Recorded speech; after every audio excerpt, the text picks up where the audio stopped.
super excited to sit down with you guys. Sort of wandered into this, so I appreciate you guys being good sports. Kevin, you've been getting around for a while, so you may not need an introduction, but I'd still love to hear it. Yeah, happy to do it. Don't like to talk about it myself, but when you tee me up like that, Dino, what a pleasure. So Kevin Nitz, Vice President of Non-Alcoholic Beverages for Molson Coors. Been kicking around for 21 years at this place, all sorts of jobs, supply chain, some finance, some revenue management, running sales, chain, distributors, the whole 9 yards. I was an intern. So I was an intern in the supply chain on the hotline, taking orders, managing inventory, like changing shipments. Talking to talking to distributors? No, talking to distributors. And talking would be kind. Being yelled at was probably more likely the right way to describe that. But and this is right out of school. Right out of school. I had a whole gig lined up at the Fed. I was graduating from University of Minnesota. The Federal Reserve Bank? Background in economics, and had set up an internship there. It was great. But when your little hometown, microbrewery called Miller Brewing Company calls to give you an internship, you don't turn that down after you skipped your money in banking class the night before.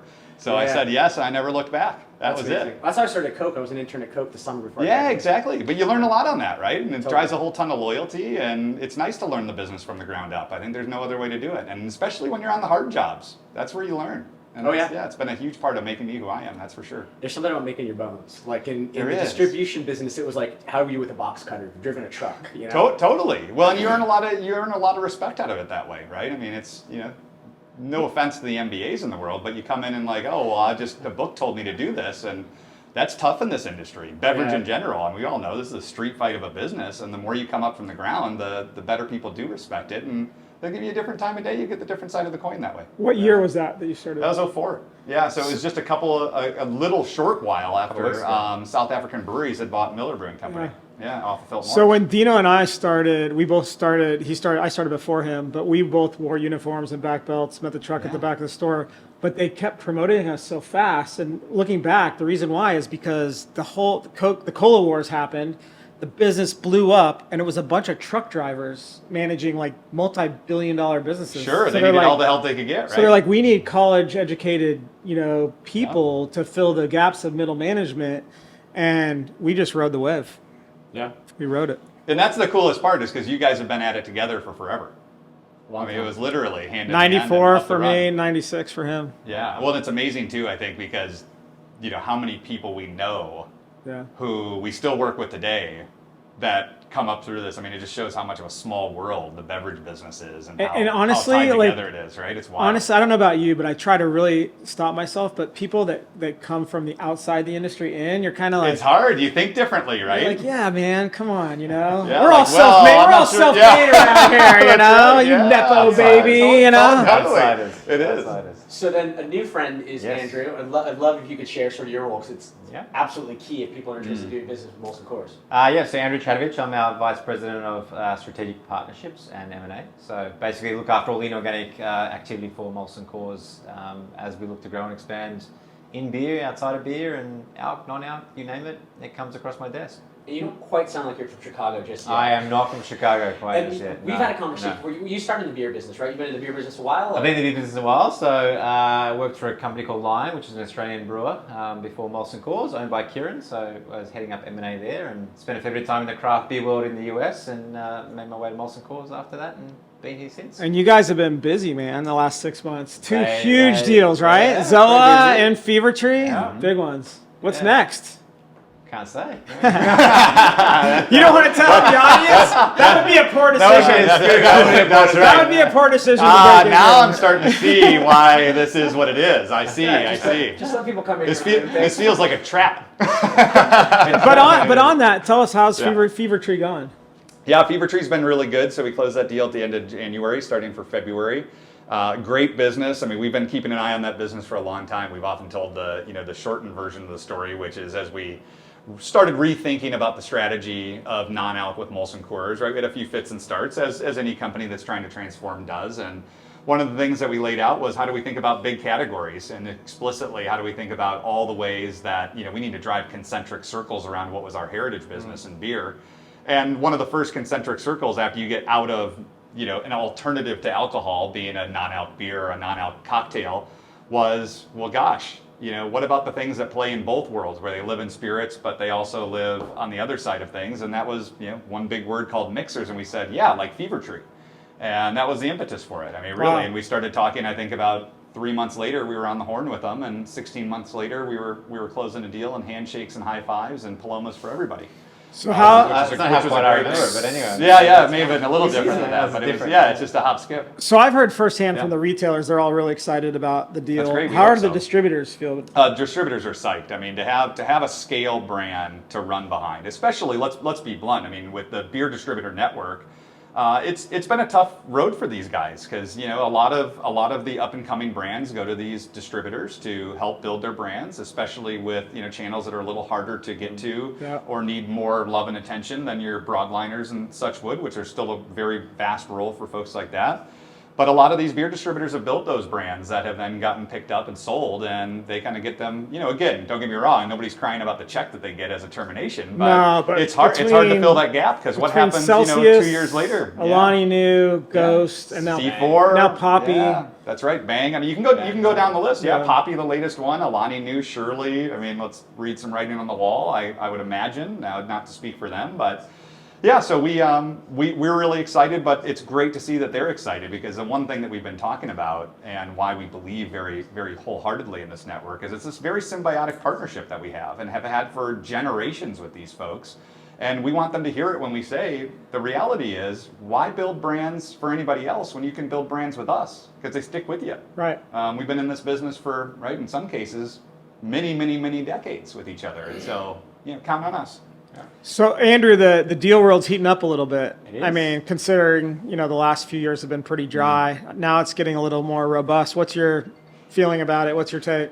Yeah, I mean, I think the world was on the verge of a little bit more activity. I think the recent weeks and a bit of tariff turmoil, I think, has put things on a little bit of ice. I think you can sense people are either starting to put things on pause or rethink or think about how they're going to go about things. And obviously you've got to think about the outside world. But I think what you were seeing beforehand is good quality assets are still moving. The attractive assets that people want to buy are still highly prized and people want to go after them.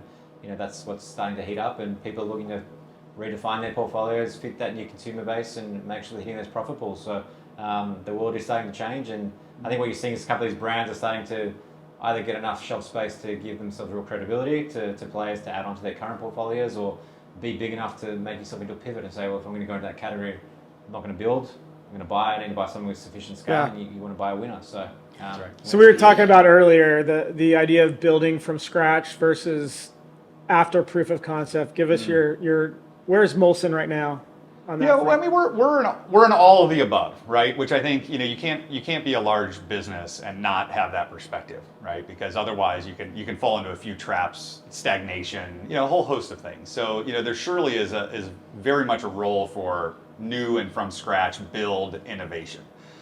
We've been at that game for a long time. We think very hard about innovation. We have done it for years and years and years with a lot of great success. But I think that as you think about where the world's going, the complexity of things makes it difficult. And if we're being very honest with ourselves, the beverage business is a low barrier of entry business. And so if you've got $200,000 in a dream, you can be a beverage founder. Often less. Yeah, often less, right? Exactly. And oftentimes people do walk in with less. Friends, family, and fools. That's Can be sometimes, right? And I think all of us have counted ourselves in all of the above on that at some point in time.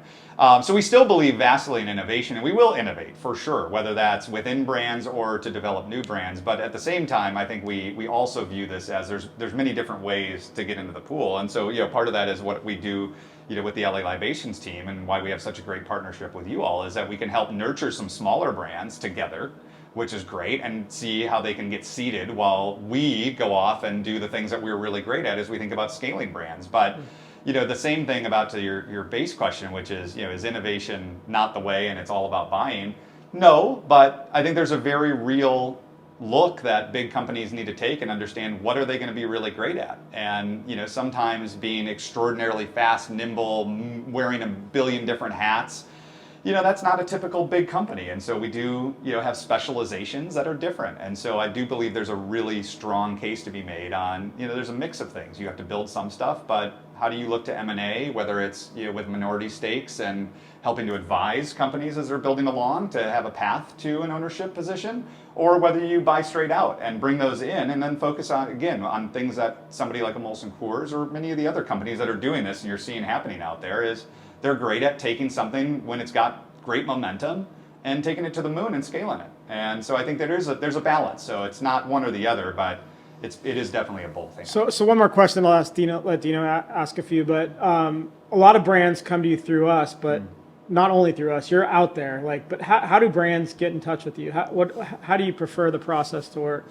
Yeah, Danny chides me all the time because you tell me, and it's really good coaching. I just am really bad at it. Is you tell me, you're a really available person, and you should kind of stop. You are very, very available.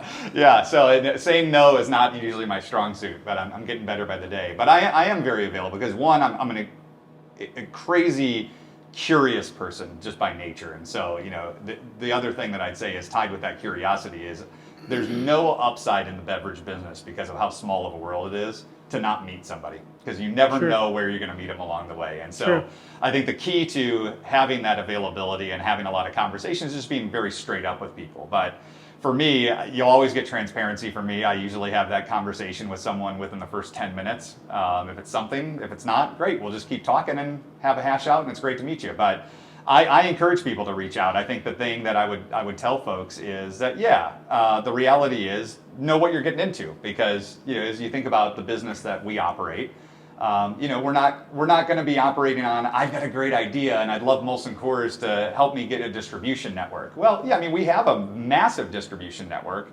but it's not ours largely, right? We have CDC in Denver, but it is at the right time. And so, not to shell anybody off because we want to have lots of conversations, but if you're just getting started and you're that, I had the $200,000 and I'm now a beverage founder and now I'm looking for my exit, we're probably not the right folk to talk to.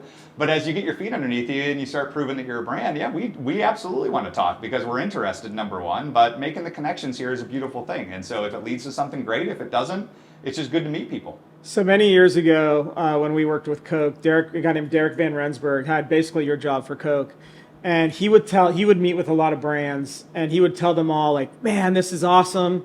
When you get to 10 million in revenue, call me, we'll really get serious. And the brands would leave so excited, then he'd look at me and say, only 2% get to 10 million in revenue. That's right. Isn't that the truth though, right? Look, the hardest game is, I think it really, the stats are probably wrong, but I think it ties in, is only 2% make it to 1 million. Only 2% of those make it to 10 million. Only 2% of those make it to 100 million, right? So every founder, God love them, otherwise they wouldn't be entrepreneurs or founders. They all have the dollar signs with the B's after them. Yeah. But gosh, it's a hard road. So, which is a little bit of where you guys started, talking about, pushing box carts and all this stuff and box cutters and throwing cases and all that. If you haven't done that, coming into the beverage business just because you had some money and a dream, it's a rude awakening sometimes. It could be a poor decision. It could. That's number two. I love it. What I'm curious about is, you guys are both in the search for value. You're looking at things across Molson's portfolio, Alc, Non-Alc. You're looking for primarily Non-Alc. How do you guys work together? Well, I'm going to hand that to him. How do we do that? Let him flatter me for a second. It's all about communication. I think in terms of you got to have trust in what people are doing, what they're saying, what they're out there. If Kevin's speaking to people and meeting people, he knows that if he's going to do something, he has to kick it back my way, and we have to have the right conversation to go from there. And by the same way, I know what he's looking at, and if I'm going and speaking to people, I'm sending it back his way and saying, hey, what do you think? So it's just being open, honest, and having that quick, transparent conversation, having the hard conversation, why do you think no? I think it's easier for people to say, why do you think yes? Because there's always the right to have that conversation, but I think you got to quickly turn around and say, I don't like it, and here's why, and I'm going to back myself on why I don't like it, or here's why I do like it, and having that ability to move things quick. Otherwise, you're going to get bogged down, right? And there's a whole ream of things that go into it. It's not just, you can like the best brand in the world, but they could have completely unrealistic value expectations, and they want $3 billion, and you're like, it's just never going to happen. What's the point? So there's a whole heap of stuff that needs to come together, but for us, it's just staying close and making sure that we know what each other's doing and picking up the phone. That's the way to do it. And do you guys have a model? Is the model kind of like Zoa, where it was let's get into the game pretty light amount of capital and really kick the tires, and then if there's traction, sort of move to acquire the whole thing? Or are you guys looking to acquire businesses? Like, is there a plan, or is it? I mean, we opportunity? surely have a perspective, but it's definitely opportunity by opportunity. I think one of the most important questions, and Danny's heard me ask this a lot, Dino, you've heard me a number of times as well, is, once you get past the pleasantries of starting to get to know someone, they give you the hard pitch and this is why my thing's the next, $49 billion brand and it's going to be fantastic. I think one of the best questions to get an understanding, and it really leads to, well, then where do you go from there with what's the perspective on how would you make a deal, is, wait a minute. All good, love the brand, otherwise we wouldn't be talking. What are you looking to do? Right? And you hit that back to the founder, the team, the company, and what are you actually looking to do? Because if you don't start unraveling that, it becomes really, really tricky. But is the answer typically like build a business my grandkids could run? No. The answer is very rarely build a business my grandkids can run. I mean, there are a couple of interesting ones that teeter on that, but maybe with a generation less of legacy. I mean, look, the worst ones are, I'm just looking for a big exit. I mean, you will hear that from people, right? Just straight up. And there are a lot of people that get in this business that have that dream, which is great too, right? It takes all kinds. A lot of it ends in, as you think about it, is I want distribution. Okay. But for us, it needs to be more. And so that's usually where that conversation will go. And then for others, it's no, I need a path in here, and I'm getting over my skis on X, Y, or Z, especially as you start to think about back office items or things that we have scale in, whether it's procurement or otherwise, where they just need a good hand. And then we'll start from there. But that question of just, hey, what are you looking to do? It's really telling, one, because you can get started on the right foot where you can meet people in the middle. But more importantly, you get an understanding of, have they even really thought about it? And I think that would be one of my recommendations for the most part as you go into, founders and the guys that are starting to get to that point where they do need the extra help, is be really prepared with, what are you looking to do? Because if we're not asking that question, it's going to get sideways in a hurry. And if you just get hey, here's a bag of money, be careful what you're asking for, right? Yeah. So we built the company by taking every single meeting, and we still do to this day. Kevin does too. Kevin shouldn't, but he does. You've taught me your ways. But we take every single meeting, and kind of what I've learned over the years is it really, truly, it sounds cliche, but it's all about the founder. Because in the early days, when something gets started, like even Body Armor, from the day that Lance started it to the day that it sold for $8 billion, unrecognizable. Yeah. Like the first version of vitamin water, unrecognizable. Yeah. What? Celsius. Completely unrecognizable. Poppy, Mother, in a glass bottle on Shark Tank. Well, and one of the best things, just to plus you up, because I love this quote that you gave me one time. I don't know if it's yours or if it's not. I probably stole it, but let's hear it. But I love it. I'm going to give it to you, is if you got it right the first time, you were probably too late. Yeah. And I love that. Because it's so true, right? It is oftentimes a game of patience. You show me a founder that says they've got it dialed and this is it. I'll show you a founder that's not going to make it. I mean, everything that we've ever started, you can vouch for this. When we launch it, we're like, this is perfect. Oh my gosh, this is our baby. And we look back a year later saying, what were we thinking? Mm-hmm. What were we thinking? Everything changes. Your liquid changes. Your ingredients change. Your bottle cap changes. Everything changes. Your branding for sure changes. Sometimes, like Poppy, your trademark changes from Mother to Poppy. Yeah. So the only thing that's a through line is actually the founder. And there's a reason why the same guys keep going over and over again. Right. Seth Goldman, Mike Rapoli, Lance Collins. Like, there's a reason why. It's because it's about the founder. It really is. I think that's right. I'd push it even one step further, is, especially from our legacy business in beer, what I've always loved about the Molson Coors business and all the iterations prior to that to get to this name is it still is one of those last bastions in industry where it's a handshake business and your word is your bond, and amongst all things, relationships still really matter. And that's not just beer. It's beverage is really like that. Getting a little bit interesting on the fringes to that as more people start to jump in. But the retailers. It's a big relationship business. And so you're right, it is about the founders, but it's really about people. Yeah. And it is a business of people. I mean, you really think about how high touch beverage is. It's a business of people. We come together over beverage, all of those things. So there's just this really nice foundational root around it's a people business.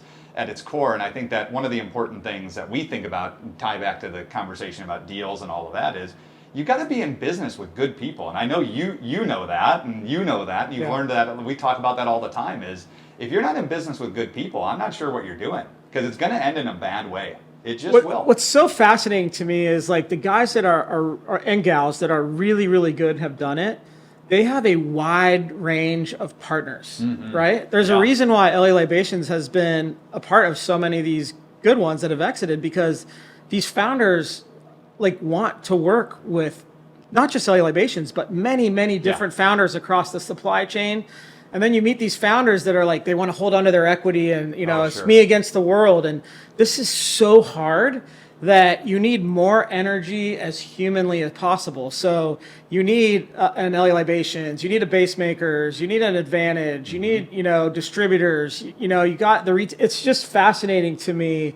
The ones that have made it have been really open-armed to lots of partners and not been stingy with their equity. That's right, and you have to, because it's such a web of how do you get to market, especially in the U.S. business. I mean, U.S. business is very unique, even globally, on how everything comes together, with all the different ways to get to market, with some own distribution, others not, third parties. I mean, it's if you can figure it out here, you could figure it out anywhere. And I think, to your point, is that you're putting all of these various pieces together as those founders work across all of those different partners. That's exactly right, because at some point, as a founder, you do have to have that switch happen, where you go from, now I'm looking to make this brand really flourish into the future, that it's beyond where I am. And that's hard, because there's a massive amount of well-deserved pride in these folks building these things. And so you want to see your baby succeed. But at the same time, to your point, if you're going to hold it tight, well, it's got to be a win for everyone. Yeah. And if it's only a win for you, again, you got to ask yourself that question, well, what are you really looking for here? Yeah, for sure. What are the categories that you guys are super excited about? Like, usually I ask people for their best brand, but I don't want to put you guys in that spot. What are the categories that make you guys excited right now? In Non-Alc? In Alc too? Yeah, across the way. I mean, everything. We always look at beer. I mean, beer is the mothership. It's the core. For sure. So we're always going to look at beer. I think if you look at the category, it's what's growing, what's hot. I mean, look at RTD Spirits, they're doing really well.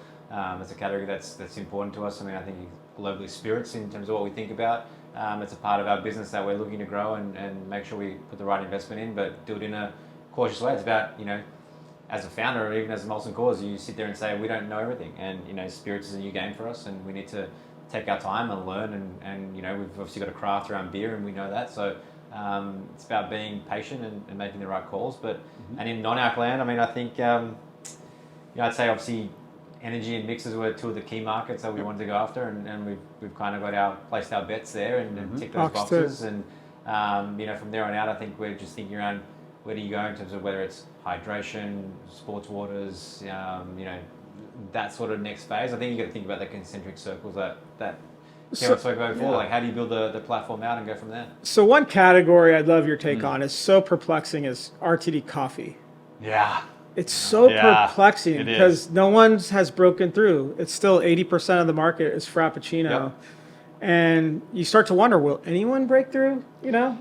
It's really hard. I think it is, and it's a conundrum because it's operating differently than what we see in almost every other category. To your point, that the mainstream, the premium, has held such a massive majority of the category, but it's really two brands within it, right? I mean, it's Starbucks and Dunkin' are just running away with that segment. Danny and we often talk about, like, in RTD coffee, you got to give the people what they want. I'm a black coffee drinker, but that doesn't make me fit with the crowd. I mean, people want a milkshake, and so that is what it is. But I think that's the hard part with RTD coffee, and I think why a lot of folks have taken a bit of a pause on it, is that you're fighting tooth and nail for that top 10%, because most everybody knows that it's going to be really, really hard to come in and compete at that 80% in the premium levels, because you're going to be in the street fight. So everybody goes to, how do I play above premium or super premium? But then you're talking about a much, much smaller market. Yeah. Right? Much smaller 100%. Market. And everybody and their brother with a cool category like coffee that wants to be in it. So you're getting brands that are just, I mean, it is the definition of churn in the industry right now. It's really interesting. So like Chamberlain Coffee, which we're very much involved in, and Emma's built a really nice business, but it's small, and it's not I don't know if it will get how big it will get, because no matter what people say, they want coffee with low or no sugar and with alternative dairy, until you go and see what they're actually buying. And to your point, they're buying a milkshake. Right. And that's the problem, is that it's a category that has it's got a lot of different brands going on. Yeah. But the hard part too is that it's relatively small compared to some of the behemoth categories like soda and energy, right? I mean, it's a fraction of the size. Yep. And the drinker in ready-to-drink coffee, the amount of variance that they want and are requiring in terms of choice is vast, and so it becomes a real pickle for somebody to come in. And I think everybody wants to customize it. Yeah, and Chamberlain's a really good built example a beautiful of that. $20 million business in a very quick amount of time. It's just how big. But that's why I'm excited about what Craig Dubinsky's doing and Robert Downey Jr. with Happy. Like, they've really crafted something that is rich and flavorful and has bold taste on one side, and they've got black coffee on the other. And if you believe in the Happy brand, if you believe in the promise of that, then they have what you want. By the way, how did he trademark Happy? I mean, incredible, right? I mean, well, look, that guy's let's not pull any punches. I mean, Craig is, he's the mastermind, he's the genius. Well, I mean, anybody that can have a run, anybody that can have a run like Craig has had on touching. I mean, and the real win for Craig, and I know we're just gonna talk him up and have a love fest on this for a second. Think about the different categories the guy has done this stuff in. Yeah. Dental care, right? Lip balm. Yeah. Now he's working on. I mean, it's really quite incredible, right? Method, yeah, exactly. I think that the other thing on what's really interesting about Happy, and I think that they have a really keen way to come in and cut through a lot of clutter with the category of RTD coffee, is that they are tying it to NAMI, which I think is a great cause that I think a lot of folks in the demographic that are going to be drawn to Happy in and of themselves are going to really resonate with, as mental health is an extraordinarily important thing, and not just because it is, but because it's on a lot of folks' minds as well. So I think that that's a really interesting kind of connection to it. And I think that more so for them outside of RTD, because they're in the other categories, I think they've got a real interesting play on how are they going to reinvent the coffee category writ large for a generation that has kind of gone one way. Yeah. So it's interesting. Now we're kind of talking about the celebrity brand founder. And I'm curious kind of your thoughts when you look at deal structure. You say, all right, I want to buy the brand. I'm not going to get this person 10 years from now. Like, how do you look at that? What's your approach to saying separating the product from the person? Yeah, I think you got to find a brand that can build on its own. So I think a founder, a celebrity can take a brand to a level, but a brand needs to be able to exist on its own outside of that. And part of the key part for us when we look at things is, can you build this brand to survive on its own and have that authenticity? And you've got to actually actively move the brand away from the celebrity founder. I mean, I don't think you kind of want to have a celebrity that's the lifeblood of the asset forever. It's not going to be a long-term investment. I mean, we're obviously looking at things that you can not just sweat for 1 or 2 years, but looking at brands that we can build for over a long period of time. So if that brand doesn't have the cachet to stand on its own, then it doesn't matter who the founder is. You're always going to be like, I'm not going to touch it, because as soon as they move out of it or they stop promoting it, it's only going to go one way. So for us, that's a key part of it, is does the brand have, and that comes down to the liquid, comes down to the brand, comes down to it comes down to who the celebrity or influencer has partnered with as well. Well, that's right. We've seen it. I won't mention any, but we've seen so many, like these 24-year-old kids that think they've got CPG figured out. But then you see something like Bureau, right? Yeah. With Tom Holland, he's partnered with John Herman, who's a force in our business. I mean, he and Doss together built C4, right? And so Tom's amazing. His sobriety story is incredible with Bureau, but John is the installation, right? Like, he is getting the trucks going and, getting the retail authorizations and building partnerships and all the things that, founders need to do that Tom Holland doesn't want to do or shouldn't want to do, and he's got to go be Spider-Man, right? So you got to have a great partner, and that's where a lot of these celebrity brands fall over. It is, and I think because, again, it goes back a little bit to what are you looking to do here? And I think that with the celebrity side of things, I think, look, it's very powerful. We obviously are in business with a lot. We love the relationship that we have with Dwayne Johnson on ZOA and Danny Garcia and Dave Rienzi. We love that we have those folks as founders, and they're amazing partners with it. The key, though, to why it's so great is that they're authentically into the brand. Yes. And I think that actually is a big thing to test out as you are a new brand thinking about how am I going to have a partner of the celebrity fashion, or define celebrity nowadays, which is Right. even more difficult. But as you get into it, it has to really fit authentically, because if they're not into it, you're really just doing an endorsement, and you have to understand that, and that's a lot different than having a celebrity partner. When There's we a story launch, behind it, right? If there's not a story as to authenticity as to That's why right. the celebrity's in that brand, then that also makes a big difference. I mean, anyone can say, "Hey, I've got a brand and I'm going to cut X celebrity some equity, and they're going to promote it." yeah. It's never going to work. When we launched Zoa, it was before you guys were in your roles. When we launched Zoa, DJ was incredible. Like the accessibility that he gave in the beginning, like DJ, I need you on a Zoom tomorrow at 8 a.m. with Walmart. He's always on instantly. Done. Well, to Make it Kevin's happen. point though, he was living it. Like he was drinking 4 or 5 a day and That's still right. does. Yeah. And he still does, and that's what's so great. I mean, to this day, he's as involved in the business as he has been the whole time, That's which incredible. is fantastic. I mean, Danny and I've looked at a lot of these deals, and as soon as you start talking to the talent about like how many tweets a month, you've lost. You've Yeah. lost. You know what I mean? That's right. And I That's know right. every contract needs to have those deliverables, Of course. but if we're really armed wrestling about the deliverables, it's like, this is not. I understand it's a commercial endeavor, but if it's not a passion project, it's not going to work. This business is too hard. Yeah, I mean that's really a key point, Dino, right? Because I think a lot of folk, and we joke about this all the time, is you don't draw up all the paperwork for the marriage, you draw it up for the divorce, right? Which is the unfortunate part. It's really weird, right, that we actually approach it that. It's True. kind of this funny thing, especially as we talk about, what we chatted about previously about relationship-based business and handshakes and all of that. So the best thing that can happen is you draw something up, you put it in the drawer, and everybody gets on with their lives. But that's exactly the point. Is you don't want to ever have to reference that document, Yeah. right? Because at the end of the day, if you do, then something's broken down in the relationship on how we're going to build this brand together. Because again, back to whether it's authenticity or engagement, Yeah. you want those folks ready to run through a wall just as much as you are on both parties. Yeah. Well, I think it's interesting too is like the examples we've kind of hollowed out as best in class, DJ, Tom Holland, they started those brands. They were excited about them. They were That's their right. brands. Most of the stuff we see, an entrepreneur has found someone they can sign to front it for them, and Right. it's just not the same thing. Yeah. Right. You get all excited, you signed, Katy Perry, but Katy Perry doesn't actually like this brand. That's no right. offense to Katy Perry. No, of She's- course not. She was behind the swab, but just to be clear. Sorry, Katie. No, but I think that's right. If you're not into it, then what are you doing? I Yeah. mean, that's a good thing for life. I mean, that's about beverage, but that's about more than beverage. Yeah. Shout out Katy Perry. Yeah, that's right. Absolutely. Hashtag. What else?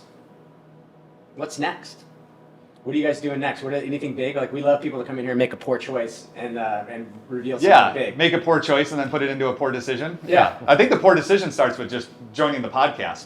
Yeah, Is that fair? We crossed the threshold. Yeah, good. Just so we're clear, they walked in, they got off the plane, came 10 minutes to LA Libations, and we were in here, and we just said, hey, have a seat, and we roped them into doing this. Yeah, So we said, oh, thank you guys. You guys for doing a that. podcast? And they say, well, yeah, you're in it. Away you go. Perfect. That's exactly how a podcast should be. Yeah. What's next? I mean, look, for us as Molson Coors, I mean, we're continuing on the beverage company transformation journey. I mean, that's what this is all about. What I've really appreciated for myself, for sure, as leading up the business for it, is just the amount of patience we've had for it. Because transforming is really, really hard for big companies, and we've got the full support of all of our senior leadership team, the board across the way. I think the investment community broadly at large as well.